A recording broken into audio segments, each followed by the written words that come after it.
Hey, welcome back, everybody. Of course, you know me. My name is Dr. Keith McNally. This is the Envision Speakers Series. I want to get this right. I'm here with Regina Andler.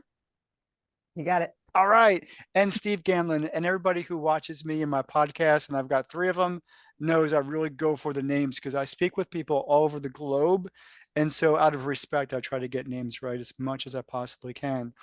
In today's episode of the Envision Speakers Series, we're going to focus on really what it means to live your best life. Now, I know that's a cliche statement at this point in 2023, but quite honestly, many people ain't getting it right. And so we need to figure out why.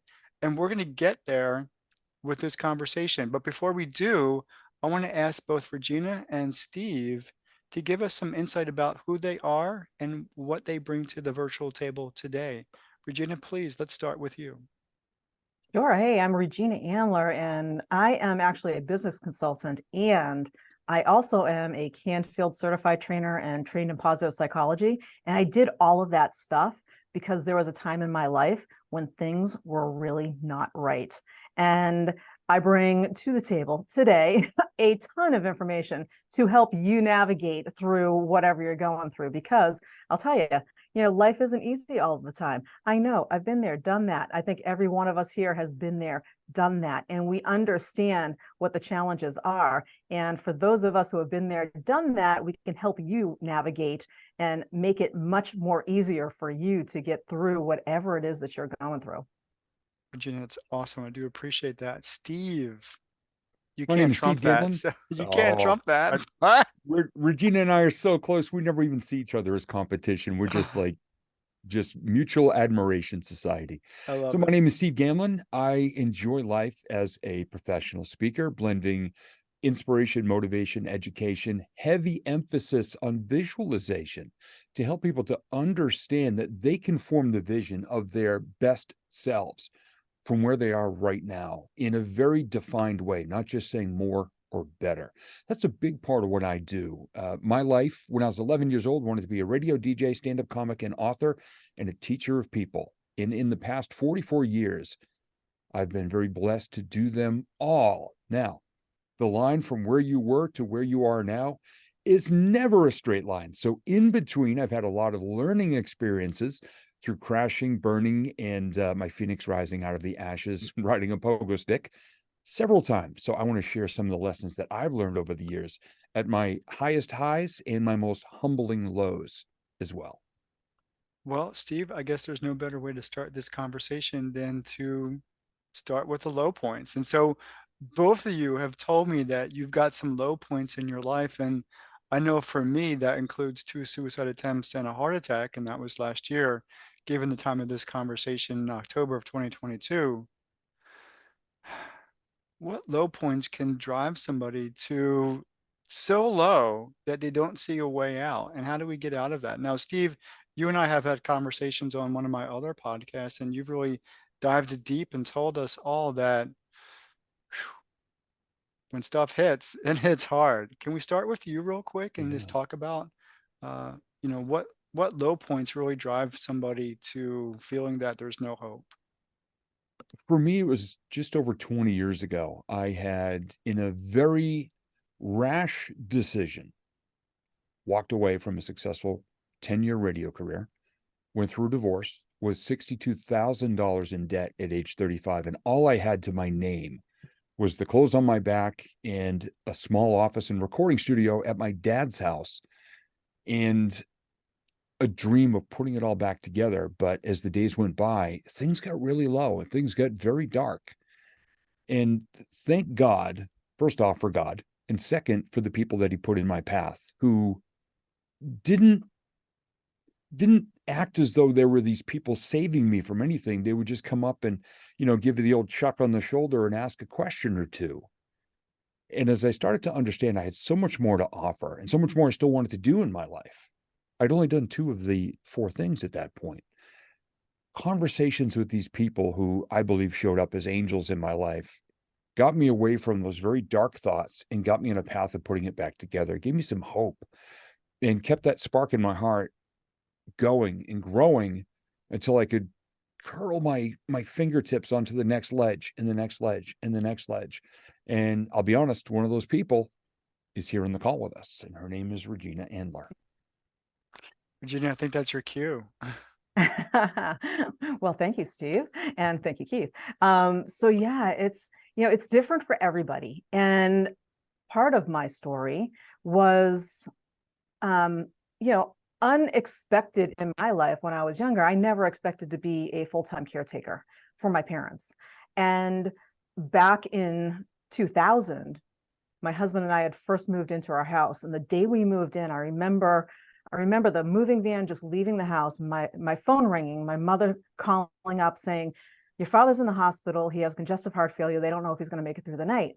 And I literally freaked out. We just moved into this beautiful house. Everything's in boxes everywhere. And I just told my husband, I'm out of here. I'm going, I had a 2-hour drive to Cape Cod. And I said, I'm out of here. I said, I have no idea when I'm going to be back. Deal with this. So I just kind of dropped it on him and said, deal with it, which I'm very thankful that he did. And that was the beginning of a 13-year period of caretaking. So he did survive that episode. And then it literally from there became a leapfrog between him being in the hospital and my mother being in the hospital, him being in the hospital, my mother being in the hospital. And my dad was my mom's full-time caretaker because she had a lot of conditions.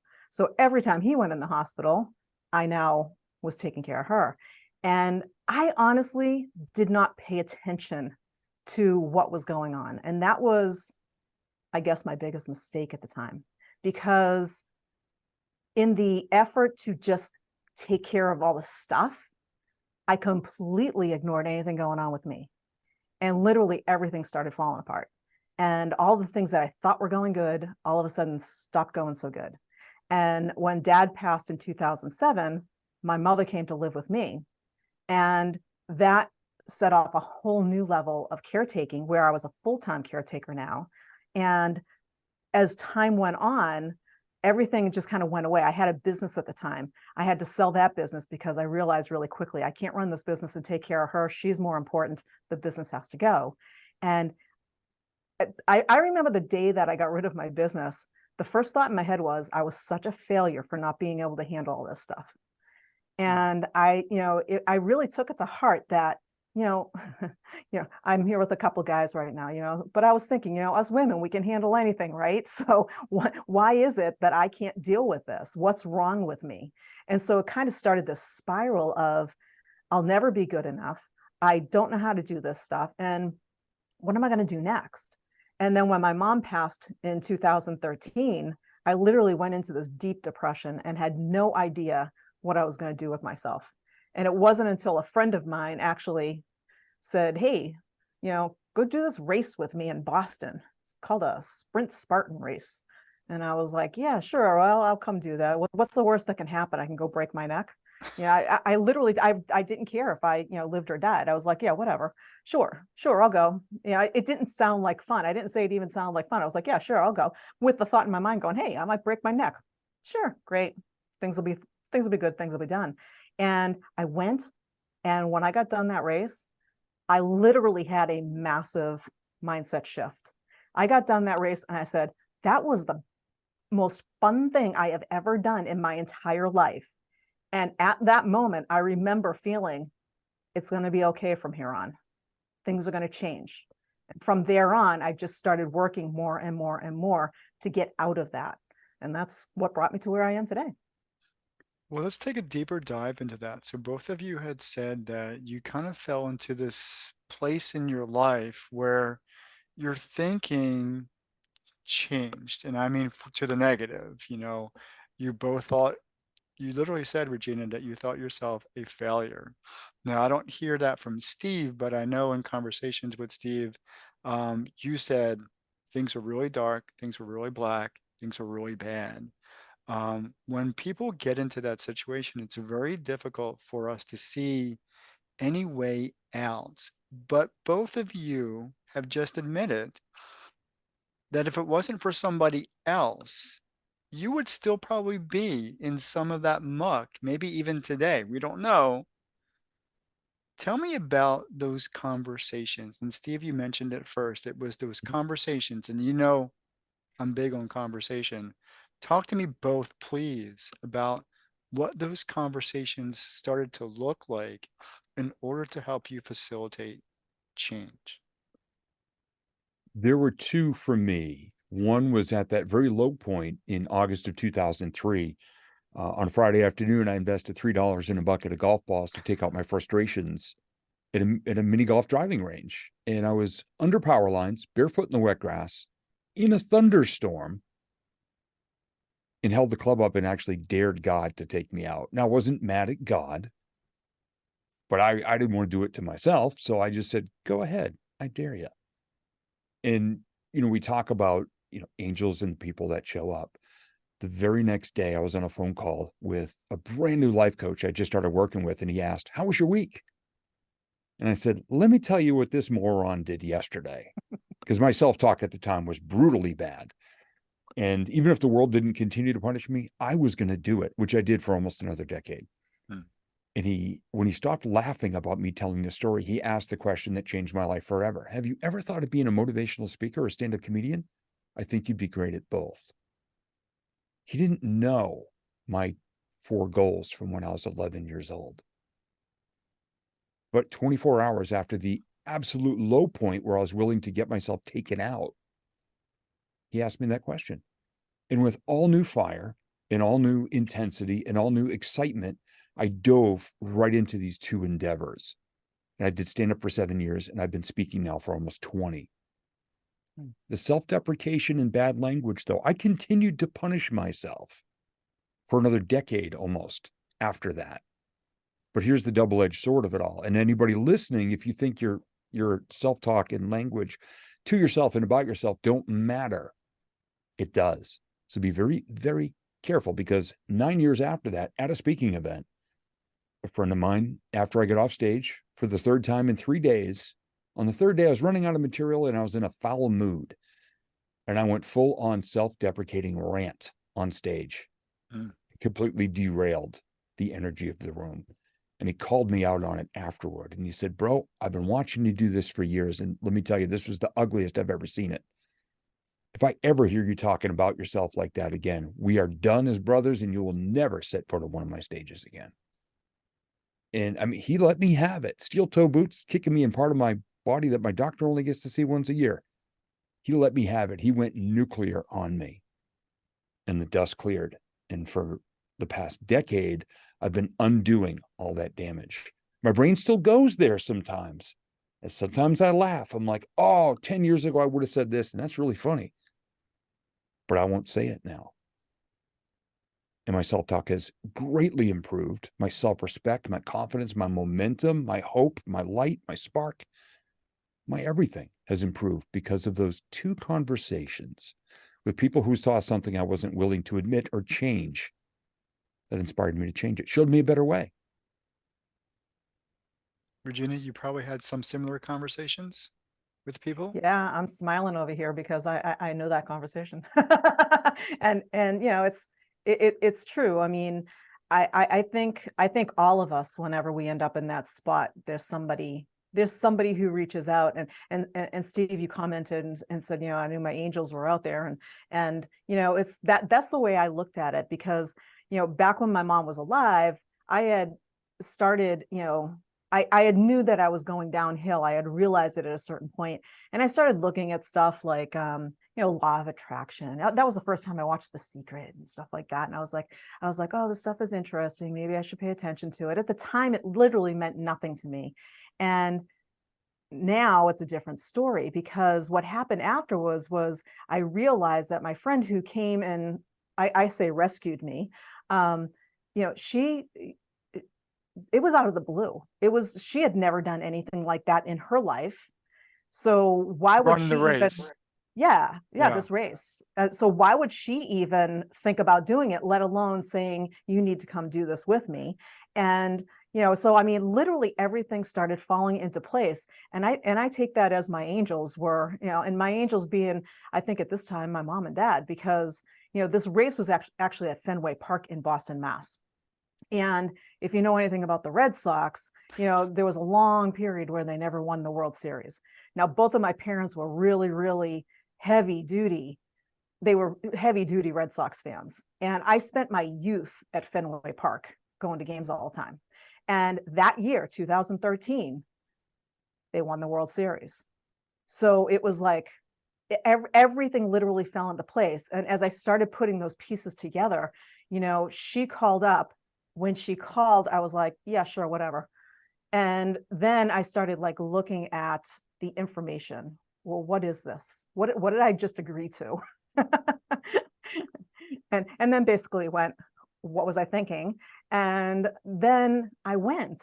And if it wasn't for her saying, you got this, you can do this, and basically pulling me along, I don't think I would have ever, I think it would have been a long time before I got out of the funk that I was in, because literally, I mean, at that time, when my mom was living with me, her room was our dining room. And so she had her, you know, big twin adjustable bed in there and stuff like that. And my husband would come home from work every day and find me lying in her bed watching the same TV show that she watched every single day. And, you know, he'd come home, he's like, you really have to get out of your mother's bed. And, you know, I would just, you know, total depression. I was just like, I don't want to, I wasn't eating. And, you know, that whole, you know, just not taking care of myself at all. And then when she called with that, I was still doing that. I was still in that mode.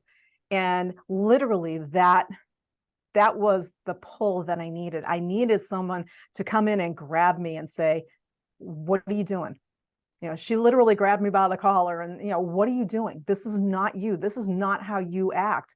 Who are you? You're not the Regina that I know. And I was, you know, I mean, it took a while for me to go, you're right. I'm not, I don't know. I don't know what I'm doing. And I don't know where I'm going with this from here. And so literally it was like that pull into that was what pulled me out and got me started on the path so that I could start moving forward. And it was right after that that I realized that all of a sudden, all that stuff about law of attraction and stuff like that, I started looking around going, okay, now, you know, friends are coming out of the woodwork. Yes, Steve was one of them. That, you know, that would be messaging me just out of the blue. And it was kind of eerie. Steve has this eerie way of knowing that whenever I'm having a bad day, he seems to know it. For some reason, I get this really funny text. And I'm like, how did he know? And it's, yeah, it's just that connection that we are there to help each other. And for anybody who is having those kinds of, what do I do? I'm stuck where I am. Look around, because they're there. Your angels are there. And they're waiting to help you. They're waiting for you to say, okay, let's go. And, you know, it's as soon as you make that decision and you're like, okay, let's just take one little baby step and see where it brings us. Maybe it'll bring us someplace better. If it doesn't, hey, you know, what difference did it make? But maybe it brings us that one place that's a little bit better. And then we can go to the next place that's a little bit better than that, and then better than that. And it gets better and better and better as you move along. And that was what happened for me, is it just kept getting better and better and better. Well, Steve just said it took somebody to kick him before the light came on. I ignored a lot of nudges, so it took a kick. Yeah. It took a kick, and which is good, and which is okay, because we actually have to come to this point, this transformation realization that, oh, okay, I need to do something. We need to take a look at ourselves and be accountable and responsible for self. Both of you have that story, and I know some of Steve's story. And so I do want you to jump in, Regina. When do you start saying, oh, I've got to do something? And what does that look like? Please. Steve? So for Okay, me, okay, let's start with Regina. I'm No, sorry. go ahead. Go for it. What is that point of responsibility? What does that look like? Yeah. So for me, when I was looking at, well, what do I do next? I started getting to the point where I was actually seeking what's next. And I knew of Jack Canfield, who is, if you don't know Jack Canfield, he is the guy who wrote the Chicken Soup for the Soul books, and among other things. And It just happened to be, go figure how the universe happens. It just happens to be that he had a program that was going on in Boston.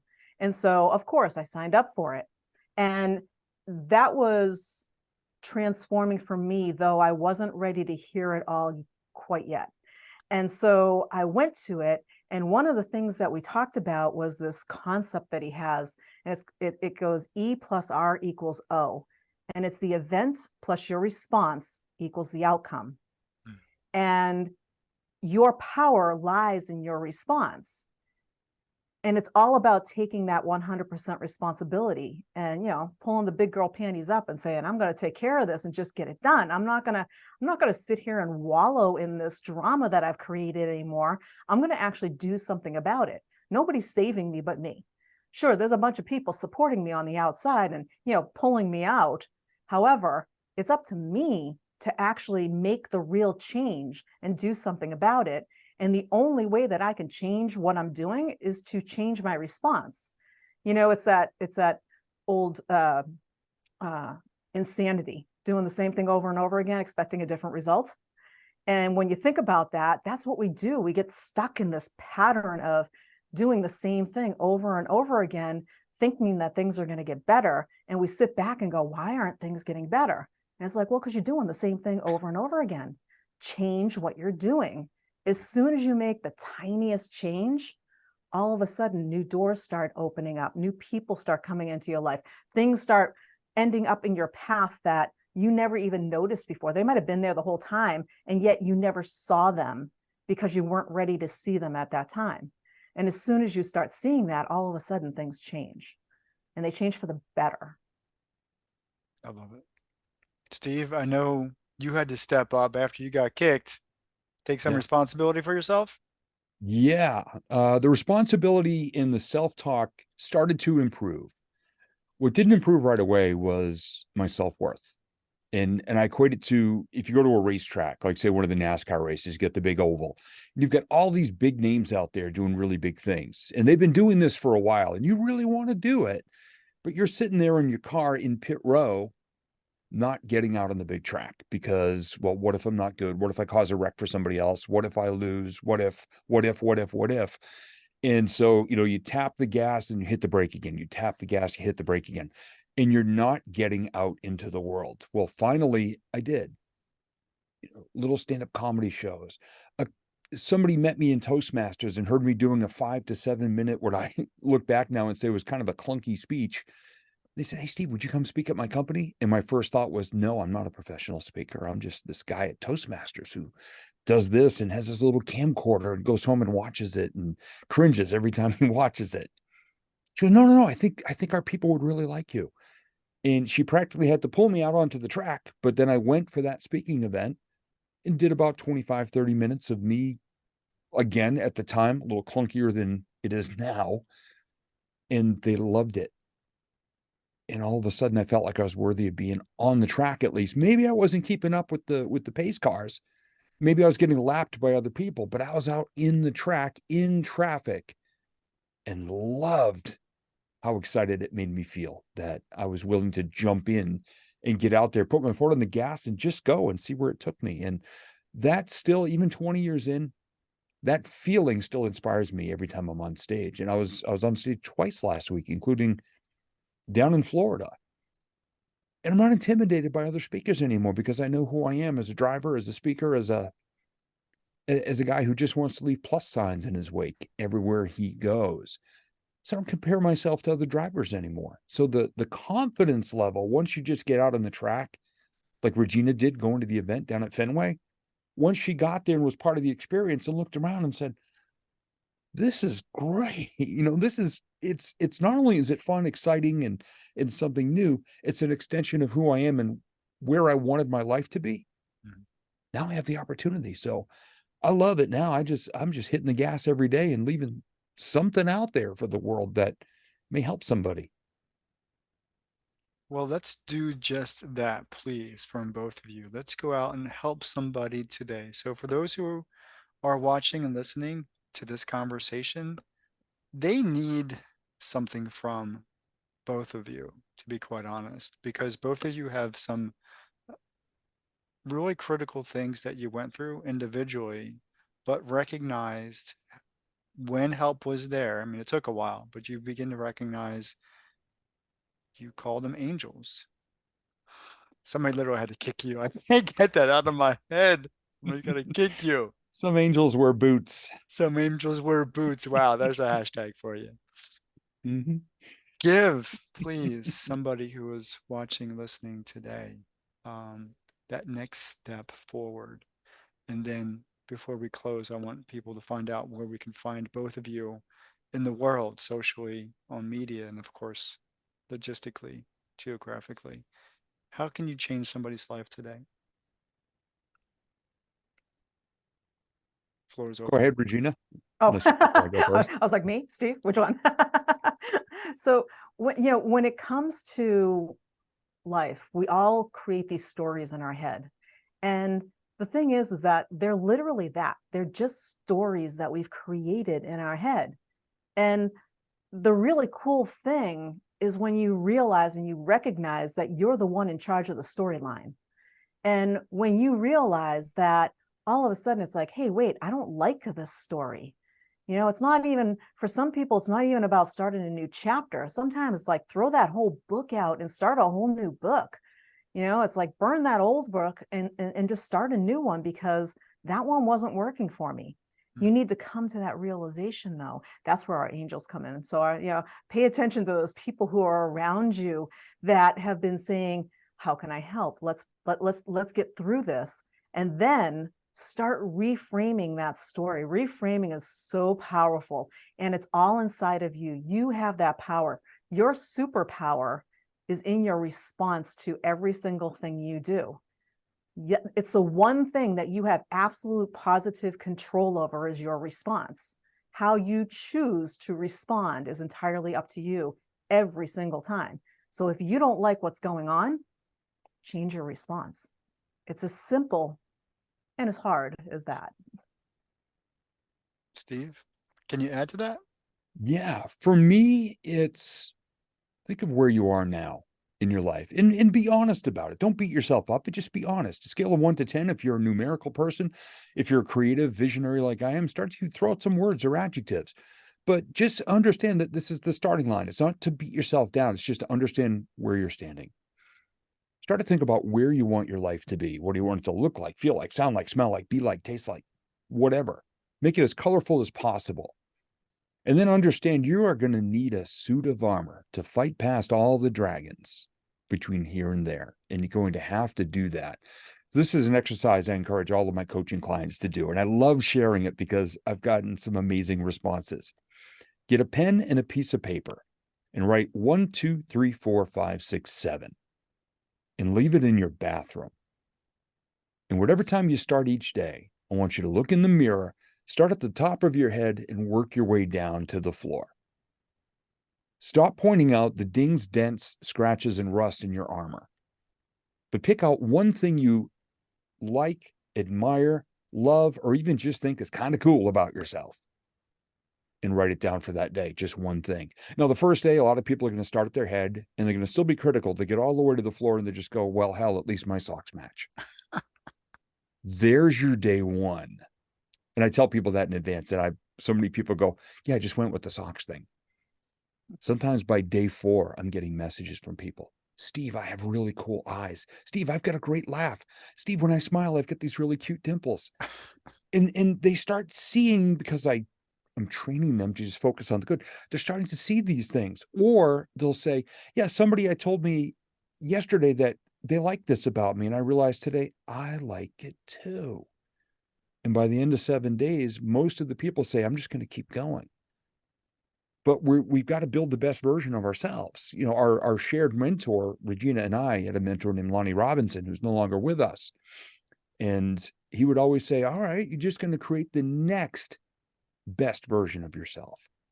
And that's what I use this exercise for. And it's a blast. I do it too. Cool. To be honest, when you said you were in the bathroom, I was thinking we were naked, but okay, I'm glad we got socks on. It's not that kind of show. Understood. Understood. And it's my show too. There you go. Where can people find both of you? I know Steve, you're on LinkedIn sometimes, but where's the Yeah. best place for people to find you? All over social media under my name, Steve Gamlin, and also my website, stevegamlin.com. And that's Gamlin. All my programs are there, links to the podcast, Vision Board Mastery. Everything I have going on is right there. Cool. Regina? Yeah, so I'm the easiest place to find me is also on social media. And my business is on Ascent Consulting. So my business group page is actually called Business Bliss, Achieving Overwhelming Success. And so that is where I hang out most. And we give lots of free tips and all kinds of everything from business stuff to mindset to, living your best life. I love it. Thank you both. Thank you, Regina, Steve, for joining me in conversation on the Envision Speaker Series. For those of you who are watching and listening, I'll see you next time. Take care.